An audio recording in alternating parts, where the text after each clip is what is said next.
Buen día, jóvenes, alumnos de 10º grado. Mi nombre es Becky Velázquez y el día de hoy vamos a abordar un tema muy importante acerca de lo que es la filosofía presocrática.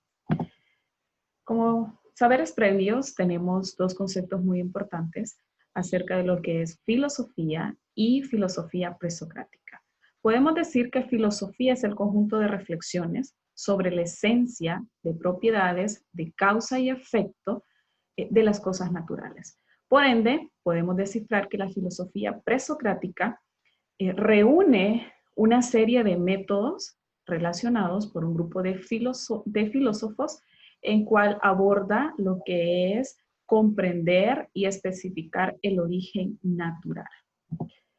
Tenemos varios filósofos muy importantes de cuál vamos a hablar en este espacio pedagógico en cuanto a lo que es la filosofía presocrática. Vamos a conocer un poco algunos de los filósofos importantes que tuvieron mucha relevancia en este periodo de la filosofía presocrática. El primer filósofo importante presocrático es Iodo. Dice que es un filósofo presocrático que se enfrenta con la naturaleza con una pregunta teórica. Pretende decir qué es la naturaleza. ¿Sí? Entonces este filósofo abarca ese interrogante. Luego tenemos lo que es el filósofo Mileto, que interroga por qué el origen del universo, el origen. Y luego Sócrates, que su objetivo de estudio era el hombre mismo, descubrir, descifrar un poco acerca del comportamiento del hombre mismo.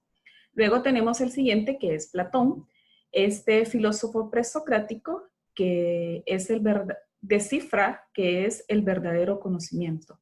Entonces se encuentra en el mundo de las ideas, a lo cual un lugar celeste, darle esa forma de los elementos de la naturaleza. Entonces aquí podemos descifrar estos tres pensadores, esas ideas que abordan acerca de lo que es el conjunto de ideas de la naturaleza. Filosofía presocrática. Tenemos algunos factores importantes que permiten conocer y abordar un poco estos pensamientos filosóficos. Como primer factor, dice que la filosofía presocrática abarca lo que es el paso de economías agrarias relativas cerradas hacia la constitución, con grandes importantes centros urbanos y marítimos comerciales. ¿Sí? Entonces, todo ese proceso de comercialización que se daba en aquel entonces. Luego, otro factor importante que abordaban y prevalecía en este proceso, en este periodo, era que en las ciudades de Efeo, Samos, Colofán, Mileto, se vive un proceso de democratización. Es aquí donde surge en Atenas el código de Dracón, que termina en 621 a.C., con algunos privilegios de la nobleza, que es donde vamos a abordar un poco más adelante.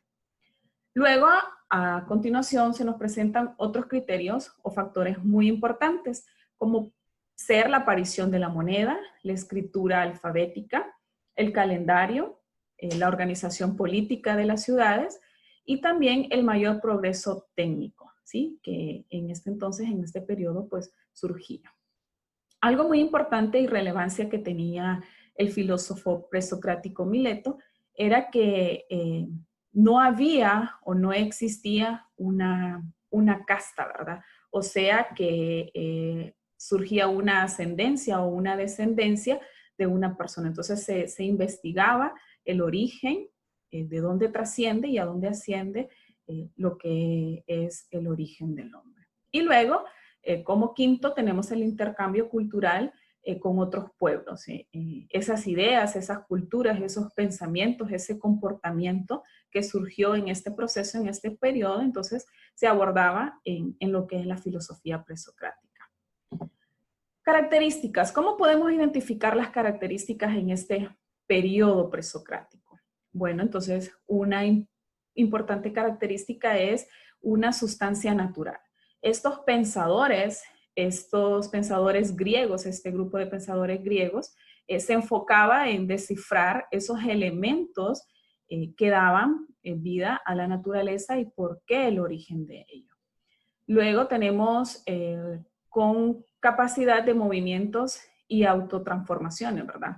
Esas transformaciones, esas ocurrencias que se mezclaban o se unían en cuanto a esta filosofía de cómo trasciende la naturaleza, de cómo surge el origen. Y luego tenemos esta dotada vida que abarca en una sola palabra, que es el hilozoísmo. ¿Qué es el hilozoísmo? Es una doctrina filosófica de la capacidad de actuar. ¿Por qué se actuaba? ¿Qué necesidad tenía en cuanto al cómo tener el comportamiento y el cómo actuar, ¿sí? En cuanto a lo que es la naturaleza. Y por último, todas las cosas múltiples y variadas tienen en el fondo un común ser esencial. Esa esencia que se le da a los elementos de la naturaleza como ser el fuego. También podemos incluir y hablar un poco acerca de esa filosofía de Tales de Mileto, de Anaximandro, Anaxímenes, Demócrito, que tenían su orientación en un elemento que tiene que ver con la naturaleza. Por ejemplo, el elemento del agua, el aire, la tierra, los átomos, los números. Todos ellos se englobaban un poco en hablar y tener su filosofía acerca de estos elementos de la naturaleza. Entonces podemos observar cómo influye y las características muy importantes de la filosofía presocrática que aborda acerca de ese origen de la naturaleza y esos elementos muy importantes que cada uno de estos filósofos abordaban. Entonces, para concluir el tema de la filosofía presocrática, tenemos un ejercicio de aplicación que es donde usted va a escribir ciertas características, ciertas orientaciones o filosofías de cada uno de los filósofos presocráticos que hemos estado abordando en este espacio pedagógico. Entonces, con este ejercicio de medición de conocimiento, damos por concluido este espacio.